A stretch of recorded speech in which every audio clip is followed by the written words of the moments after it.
we're here today at Brendan Theaters watching King Arthur, Legend of the Sword. When I first saw the trailer for this movie, I was a little confused. The trailer has this style to it that's really odd. And the way they present the story in the trailer, you're left thinking, what exactly is going on in this movie? I'm not sure who that is. I'm not sure who that is.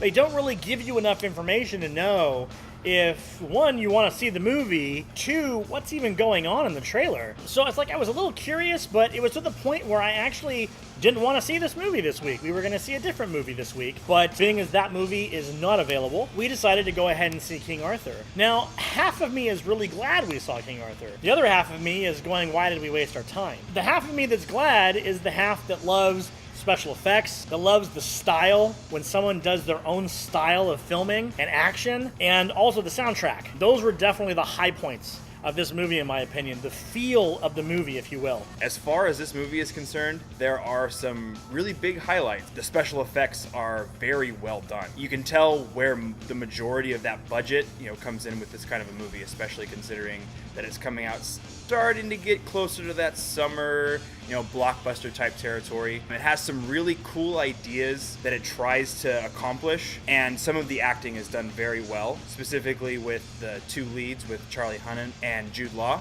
I have a vague idea of what the story of King Arthur generally is about. Sword in the Stone, the cartoon Disney film, and the movie The First Night with Sean Connery. That's the other Camelot film I'm familiar with. This movie was hard to follow. Narrative structure of the story was a little choppy for me, a little difficult to follow. The editing was a little bit unique. It had its own style for this kind of film that takes place in the Dark Ages. At least that's what I assume it took place in. And that caught me off guard a little bit, and I'm like, this is a little weird. The editing's a little off. It distracted me. While it was stylistic and it made it somewhat entertaining for what it is, the music also a little distracting, unique, and not terrible. And maybe it goes well with this film, I suppose.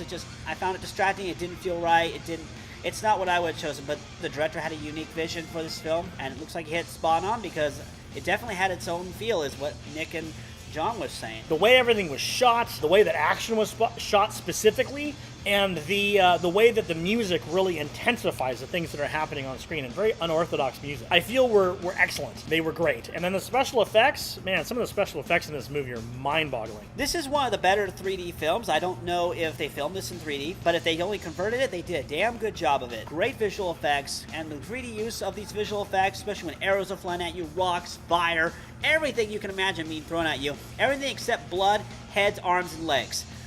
If this was an R-rated film, we would have seen all that. There are things you've seen in other movies, but there's so much unique aspects to the action scenes and to the way they tell the story and the way they do their flashbacks that I was fascinated in the visual style of the movie. So there are some big drawbacks to this film. You take a story that's pretty well known and revered by a mass number of people and tear little bits and pieces. It's like they took a little piece here and a little piece there. They had like a checklist of things they wanted to hit and then said, we don't need the rest of it. Get rid of any of the development, the plot, get it all out of the way. We just want the characters. We want to adjust things and make it our own, which doesn't necessarily work in this particular case because it's such a well-known property.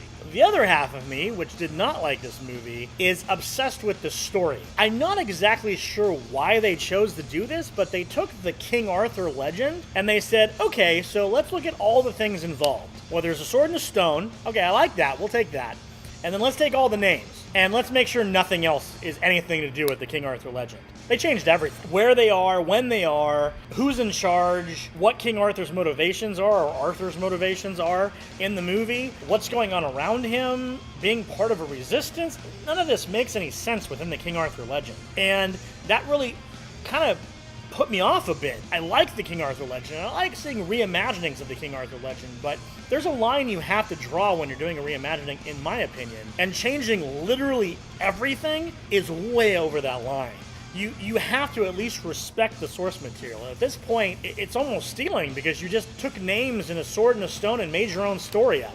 Some of the stylized way that they do the action in this film doesn't necessarily, in my opinion, fit the type of story they're attempting to tell. There are some definite 100% for sure Guy Ritchie moments in this movie, and they feel a little out of place, kind of a hodgepodge when it comes to certain moments in the dialogue and certain ways that they portray certain characters, it can be very, very ham-fisted. There's no tiptoeing around the elephant in the room. They're just, hey, it's here. This is the whole thing. You know, we're willing to go in 100% as far as taking some of the things that we've seen other people do and then piecing it all together for our movie.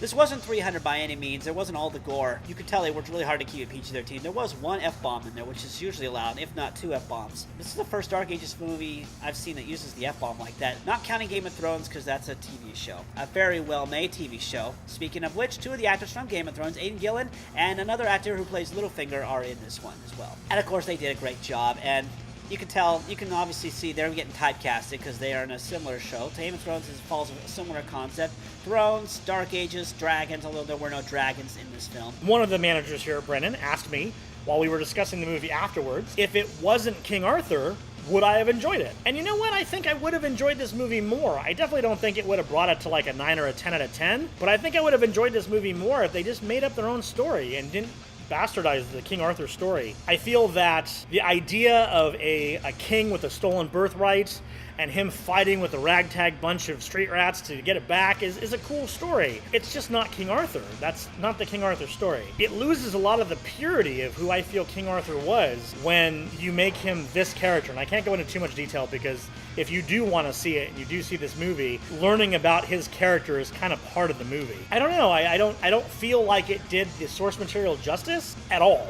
Like, at all. It was almost insulting. Now, when it comes to the actors, they were fantastic. Jude Law was great. Charlie Hunnam was great. Digimon Hunsu was great. They were all fantastic. The guy that plays Littlefinger in Game of Thrones, he was great. All these characters were fantastic in their roles. It's almost like if you go down the list of things that make a good movie, special effects, great. Storytelling, really cool the way they did it. Special effects, I'll say it a second time because it's amazing. Acting, casting, characters, all fantastic. But that story just breaks the movie, in my opinion. I mean, there were scenes that happened. There are definitely those things that I spoke about in the beginning, as far as enjoyable moments and definitely where you can see some of the budget fall into place. The special effects are incredible. I'm not usually a big fan of 3D movies just because I have vision issues and sometimes that can kind of be a hindrance. It's definitely something that you notice in this movie. There are some certain action scenes where not even just the characters that are the focal points, but some of the additional like shrapnel and ash, it all brings a different layer to that 3D element of the film. So I'm going to give this movie a 6 out of 10. Like I said, there were aspects of this movie that were really well done, but I feel the story is so important in a movie that if the story is done poorly, it loses pretty much everything it had going for it. That's the foundation. It has to be a good story.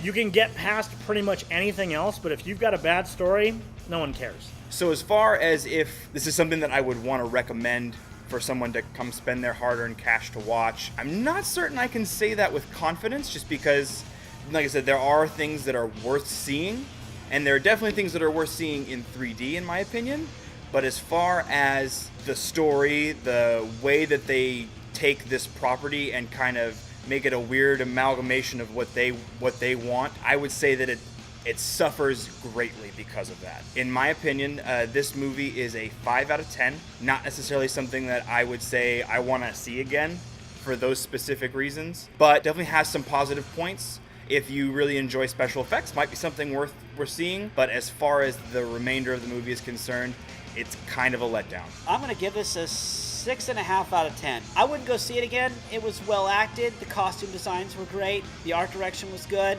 But the music and the editing and the story narrative didn't sit well with me. It was probably well done in the grand scheme of things for its own feel, but personally for me, I didn't sell for it too well. So we're curious, what movie do you feel has a unique style that you really love? Which director really gives you something different? Go ahead and leave that in the comment section down below. And of course, if you like this video, go ahead and subscribe to the channel. We do movie reviews every week, along with miscellaneous other projects to enjoy. And remember, you heard it here at The Source.